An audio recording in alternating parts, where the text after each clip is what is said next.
من كل من يتابعني أنه يضع في حسابه في حسبانه بأنه الكلام موجه للبالغين، موش موجه للمراهقين، موش موجه للشباب الصغار، بل موجه للبالغين.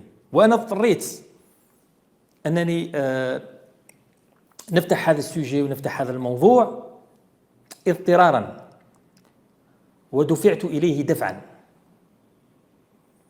أنا عمري ما تكلمت في هذا الموضوع بصراحة من قبل، ولكن يلا اخترتم أنتم الصطاد يا ذباب المخزن يا غلمان الحموشي، اخترتم أنتم الملعب، نلعب معكم ما هوش مشكل.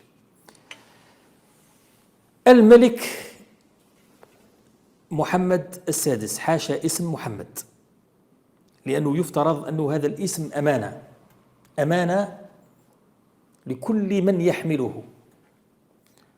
اسم محمد هو اسم خاتم الأنبياء والمرسلين صلى الله عليه وسلم، اسم مذكور في القرآن الكريم، اسم طاهر واسم شريف. يفترض أنه قبل ما يمنح أي شخص هذا الاسم يديروا عليه دراسة أولا، وينتظروا حتى يوصل لسن البلوغ ويتأكدوا إذا كان مؤهل لحمل اسم محمد أم لا. ولكن للأسف الشديد اسم محمد ألصق بهذا الكائن الذي يتربع على عرش المملكة الموجودة في الناحية الغربية. يعني للأسف الشديد هذا اسمه. لهذا نحن نفضل أن لا نناديه بهذا الاسم الشريف، لأنه كما قلت لا يستحقه لعدة أسباب. أهم سبب فيها بالنسبة لي أنا من وجهة نظري هو أنه حاكم فاسد وحاكم فاسق. اسم محمد يطلق على الحاكم العادل، لكن حاكم فاسد وحاكم فاسق فهو لا يستحق هذا الاسم قطعا. بالأمس أنا عملت تسجيل حطيته في القناة نتاعي، قناة تلفزيونية هولندية تتكلم على الملك الشاذ وعلى تواجده. صحفي كان يتكلم قال باللي التقى بهذا الملك تاع بوسبير، التقى به في حانة خاصة بالشواذ. باش ما يقولوش عليا باللي نفتري وباللي نجيب من راسي، تابعوا معي ما الذي قاله المراسل الصحفي الهولندي. Toen mezelf te maken, liet hij de auto wachten. Hij is naar het Rijksmuseum gegaan, naar de Keukenhof gegaan. Hij is wel heel populair, zo te zien. Heel populair. Ik schrok wel een beetje van zijn uiterlijk. Want als je hem in Marokko ziet, is het een heer. Ik heb hem zelf eens ontmoet toen hij nog kroonprins was in Kaapstad. Tijdens een nacht stappen in een bar waar ik de naam van ben vergeten. Ja. Was dat zo'n bar met de koning? Nou, hij was daar te gast van. شاهدتم هذا صحفي هولندي، هذا ما هو جزائري ما هو مصري ما هو عربي، هذا من قلب هولندا والتلفزيون الهولندي. السؤال اللي أنا أكاد أجن من طرحه، سؤال راح يهبني صراحة، وين كانوا الذباب الإلكتروني؟ وين كان لما خرج هذا الفيديو؟ علاش ما شفناش أبرنوس؟ علاش ما شفناش السليمي؟ علاش ما شفناش الأبواق تاع المخزن يردوا على الصحافة الهولندية هذا الكلام؟ علاش ما ردوش عليها بقسوة؟ علاش الدبلوماسية البوسبيرية، يعني هذه الدبلوماسية تاع بوسبير، أنا شخصيا أنا عارف الإجابة، أنا عارفة بلي بوسبير يقبلوا أي شيء ويقبلوا أي إهانة تأتيهم من الغرب وتأتيهم من أوروبا بالذات، يعني وتأتيهم من الولايات المتحدة الأمريكية وتأتيهم من الكيان الصهيوني. ولكن لو أنه يلمح لهم فقط واحد مسلم ولا واحد عربي يلمح لهم، يقيمون عليه القيامة ويرسلوا عليه جيش الذباب الإلكتروني. أين أنتم مما يقال في حق مقدسكم ميم 6 وأنا في الحقيقة والله كنت نتصور أنه هذا الموضوع ربما يدخل في إطار البروباغندا والحملة ضد المروك، لأنه بوسبير وش راهم يشوفوا في رواحهم؟ بوسبير راهم يشوفوا رواحهم هم الذين يتقدمون ويتزعمون المنطقة ويتزعمون العالم. يعني في المخيال تاعهم هذه هم راهم عايشين وهم أنهم يتزعمون المنطقة ويتزعمون العالم. البوسبيري عايش في الغائط أكرمكم الله، عايش في الزبل، عايش في الخماج، ولكن لما يدخل للفيرتوال ويدخل لمواقع التواصل الاجتماعي يتصور نفسه إمبراطور ويتصور نفسه أنه يعيش في الفردوس، هو عايش في الجحيم. هذا أمر ليس سرا وليس خافيا علينا، وحطينا لكم العشرات والمئات من الفيديوهات من عندكم يعني اللي تتكلم عن الواقع نتاع بوسبير الآن. أنا مش موضوعي هذا اليوم. الأوضاع الاجتماعية المزرية والاقتصادية المزرية والسياسية المزرية ليست سرا، العالم كله يعرفها. أنا اليوم حددت لكم موضوع اللي هو السروال تاع 106 وين كان يتنح وقتاش نحوه له. هذا هو الموضوع نتاعي اليوم. هذا هو الموضوع اللي يحاول الحموشي وكلاب الحموشي وغلمان الحموشي أنهم يسكتون عليه ويصرفون النظر عليه ويحاولوا يلصقوا الشذوذ ويلصقوا البيدي نتاعهم المخنث اللي راح يحكم فيهم، يحاولوا يلصقوا صفاته الخامجة وصفاته النجسة، يحاولوا يلصقوها في الآخرين ويلصقوها في كل من يعارضه، في حين أنه هو سيد النجاسة، هو سيد الوساخة، هو سيد المثلية. مثلا نروحوا الموقع الإلكتروني الآن راه أمامي، راني نشوف فيه، يشوفوه معايا الإخوة ونتابعوه ونشوفوا الملك المخنث. مثلا عندك هذه مقال منشور منذ 6 سنوات، يعني قبل ما تقطع العلاقات الجزائرية مع بوسبير. هذا المقال موجود في مجلة صمود أو موقع صمود. يقول لك: دافعت الروائية المغربية ليلى سليماني يوم أمس الخميس في مقال نشرته على موقع 360 المحسوب على القصر الملكي بالمغرب عن موقفها الداعم للشذوذ والمثليين. ليلى سليماني المعروفة بدفاعها عن الشواذ والمثليين والعلاقة الجنسية خارج الزواج بالمغرب تلقت رسالة تهنئة من محمد السادس بمناسبة فوزها بجائزة غونكورت كأرفع الجوائز الأدبية الفرنسية بداية الشهر الجاري. يعني هذا الملك أرسل رسالة تهنئة إلى كاتبة عندهم في بوسبير معروفة بأنها من أشد ومن أشرس المدافعين عن المثلية. يعني نبدأ نربط الأحداث. صوروه وهو في نادي في بروكسل ولا في مكان ما الخاص بالشواذ، صوروه هناك وداخل هذا المكان أو خارج منه. صحفي هولندي يقول بأنه التقى به فعلا في حانة الخبايطي، في حانة، هذا هو أمير المؤمنين تاعهم، في حانة خاصة بالشواذ. واليوم رانا نقرأ في تكريمه لكاتبة تدعم المثلية ومن أهم المحاربين في سبيل ومن أجل المثلية. طبعا مش هذا آخر الكلام، مش هذا آخر الكلام يا ذباب الحموشي، يا كلاب الحموشي ويا غلمانه. كاين أيضا مقال آخر. وش يقول هذا المقال؟ عنوانه بالتفاصيل: ملك المغرب شاذ جنسيا ووالده اغتال ضابط بالحرس الملكي بسبب علاقتهما الشاذة. أمير المؤمنين قال لك للأسف الشديد.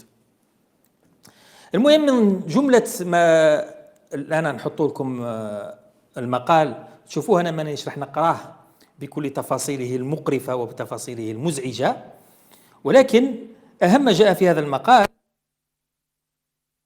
أسرار الشذوذ الجنسي للملك محمد السادس إضافة لمستشاره الملك أندري أزولاي بالنسبة للقصر أو الأعتاب الشريفة كما يسميها المغاربة، فإن أسراره الدفينة خرجت للعلن من طرف من كانوا طرفا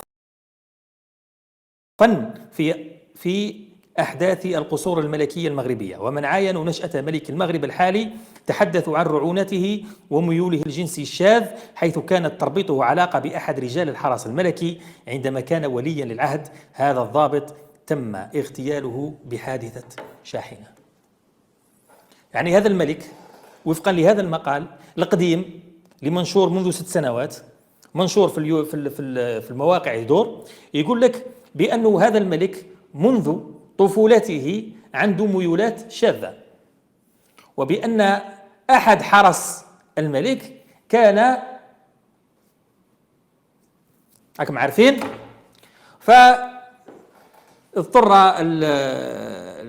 والده الحسن الثاني اضطر إلى اغتيال وقتل هذا الحارس في حادث دهس بالشاحنة. أيضا من ضمن ما جاء في هذا المقال اللي أنا ما كتبتوش وما عندي حتى علاقة به، هو موجود، يعني ادخلوا في جوجل واكتبوا على الملك نتاعهم تقرؤون العجب اللي يحاولوا غلمان الحموشي يلصقوه بالآخرين. يعني السفيه ينطق بما فيه، عوض أن تكون ردود المخزن على كل من يسيء إلى بلدهم أنها تكون ردود عقلانية، ردود في المعقول. مش صحفي واحد أزعجكم تقيمون الدنيا وتقعدونها فقط من أجل ماذا؟ من أجل إقناع أنفسكم. إقناع أنفسكم أولا لأنكم أنتم مش مقتنعين بالكلام اللي تقولوا فيه، لأنه كلام باطل، لأنه أنتم عارفينه عبارة عن تأليف، تألفوا فيه وتنتجوا فيه من نسج خيالكم وتحاولوا إقناع المواطن المغربي البسيط، الإنسان البسيط، أنه كل من يعارض الملك أو خنثى ومثلي وفيه في حين أنه الملك بتاعكم شخصيا بشهادة الأجانب، بشهادة الناس اللي ما عندهم حتى مصلحة، يقولوا بلي مخنث وفيه الصرعة. مش كلامي وما كانش هذا أسلوبي.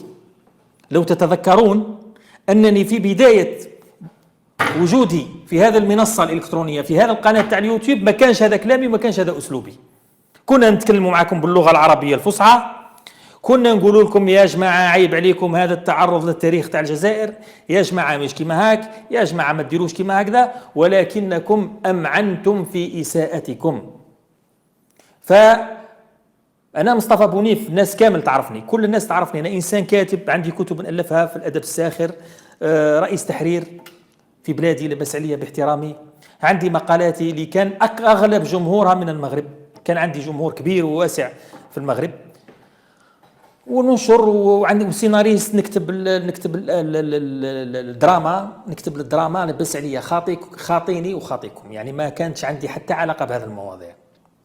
وعندي مئات إن لم أقل يعني مئات المداخلات على مختلف القنوات الفضائية العربية وحتى الجزائرية، نتكلم مداخلاتي في السياسة، في الفن، في الثقافة، عادي كما الناس تعرفني واعتادت على مصطفى بونيف. ما كانش هذا هو المجال اللي كنت نخوض فيه أنا من قبل، وما هيش هذه اللغة اللي يتكلم بها مصطفى، لأنه وصلني عتاب من الكثيرين قالوا لي يا مصطفى علاش تستخدم القسوة في العبارات تاعك، وأحيانا تستخدم عبارات جارحة وأحيانا تستخدم عبارات نابية، وهذا مش تربيتك ومش أسلوبك. الأسلوب الراقي نديروه مع الناس الراقيين. أنا لو كان لقيت أمامي بشر، لقيت أمامي عباد يعرفوا يقيموا ويعرفوا يوزنوا، لما تكون كاين يكونوا فاتحين معاك خيوط ودايرين معاك خطوط اتصال محترمة في تعليقاتهم، في ردودهم، تأكد تماما بلي أنا نحن نشد احترامي وراح نعاملهم بمثل ما عاملوني به. ولكن لما نلقى روحي أمام رعاع وبقر ونواجه فيهم وحدي، نلقى عندهم ما عندهمش كاع حاشا، ما كاينش كاع حاشا. الذباب الإلكتروني ما عندوش حاشا، الذباب الإلكتروني يصدم، انهش في الشرف، انهش في الأعراض. مصطفى بونيف ينهش في أعراض المراركة، مصطفى بونيف، ولا واحد منهم كلف خاطره ولا واحد، وما كانش، انا متاكد باللي ما كانش ولا واحد منهم كلف خاطره وقال اليوم نرد على فرنسا 24، اليوم نردوا على الفرنسيين، اليوم نردوا على الاسبان، اليوم نردوا على الخليجيين، نحن اهل شرف واهل عزه واهل انفه. ولا واحد. في حين أن الملايين من الذباب والملايين من الكلاب جات تنهش. إذا أشربوا العصير، أدوا العصير من عندي. الكلام المحترم نقوله للناس المحترمين، واللغة المحترمة نستخدمها مع الناس المحترمين. أنا ماني إنسان طامع في منصب، ماني إنسان طامع في جاه، ماني إنسان حاب شهرة، ماني حاب مال. الحمد لله أنا قانع وراضي بما أنا عليه، وقانع اليوم أكثر بهذه المعركة اللي راني ندير فيها، مقتنع تماما بها، مقتنع كل الاقتناع، ما كاش اللي يقدر ينحالي من راسي، لأنكم أسخف أننا نتعامل معكم بأخلاقنا، أخلاقنا الحقيقية. احنا نتعامل معكم تحت الحذاء وتحت الصباط.